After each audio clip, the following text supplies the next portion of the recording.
Hi dears, എല്ലാവർക്കും സുഖമാണോ? കുറേ ആയല്ലേ കണ്ടിട്ട്. അപ്പോൾ ഇന്നൊരു ചെറിയ ഡേ ഇൻ മൈ ലൈഫാണ് കേട്ടോ. അപ്പോൾ രാവിലെ തന്നെ അടുപ്പ് കത്തിച്ച് ചോറ് അങ്ങോട്ട് അടുപ്പയിലിട്ടേക്കാം. കുറേ കാലമായി ഒരു ലോങ് വീഡിയോ എടുക്കണമെന്ന് വിചാരിച്ചിട്ട് ലോങ് വീഡിയോയ്ക്ക് വേണ്ടി എടുത്തതാണ് കേട്ടോ. പക്ഷേ എഡിറ്റ് ചെയ്യാൻ നേരത്ത് നോക്കുമ്പോൾ ഡ്യൂറേഷൻ കുറവ്, അതുകൊണ്ട് ഇപ്പോൾ ഷോർട്ട് വീഡിയോ ആയി. പിന്നെ നമ്മുടെ കണ്ടത്തിലുണ്ടായ പയറാണ്, അത് തോരൻ വെക്കാൻ വേണ്ടി വെച്ചിട്ടുണ്ട്. ഇത് ജസ്റ്റ് കുറച്ച് വെള്ളം ഒഴിച്ചിട്ട് ഇതാക്കണം. എന്നാ വെച്ചാൽ കുറച്ച് കട്ടി കൂടുതലാണ്. പിന്നെ ലാസ്റ്റ് കുറച്ച് പച്ച വെളിച്ചെണ്ണ തൂകാറേ ഉള്ളൂ. പിന്നെ ചേമ്പ് കറി വെക്കാമെന്ന് വിചാരിച്ചു. ചോറ് വാങ്ങി അടുപ്പയിലേക്ക് ചേമ്പ് കറിക്കുള്ള സാധനങ്ങളൊക്കെ വെച്ചിട്ടുണ്ട്.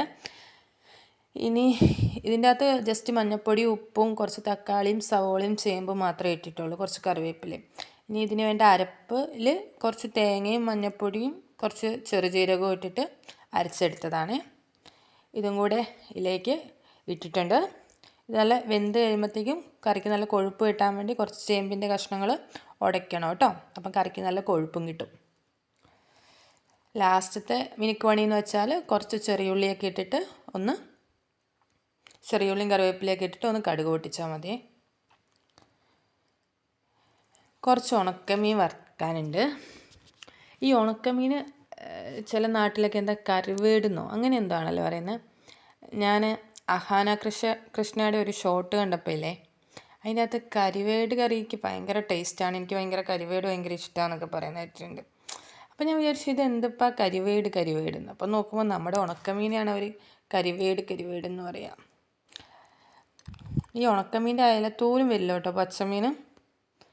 ചെറിയൊരു ഉപ്പ് രസമൊക്കെ ആയിട്ട് ഉണക്കമീൻ കഴിക്കാൻ നല്ല അടിപൊളിയാണ്. പിന്നെ വൈകുന്നേരമൊക്കെ ആയപ്പോഴത്തേക്കും ഒരു കോൺ ഐസ്ക്രീമൊക്കെ കഴിച്ച് ഇങ്ങനെ ഇരുന്നു. ഞാൻ എന്തെടുത്താലും എൻ്റെ മോൻ വരും. ഇവൻ എനിക്കൊരു എന്താ പറയുക, ഒരു എതിരാളിയാണ് കേട്ടോ. പണ്ട് മധുരം തിന്നാൻ ഞാൻ മാത്രമേ ഉണ്ടായിരുന്നുള്ളൂ, ഇപ്പോൾ ഇവനും കൂടി ഉണ്ട്. അപ്പോൾ ഇന്ന് ഇത്രയേ ഉള്ളൂ. Okay, bye. ഇഷ്ടമാണെങ്കിൽ ഒന്ന് സബ്സ്ക്രൈബ് ചെയ്യണേ. ബൈ.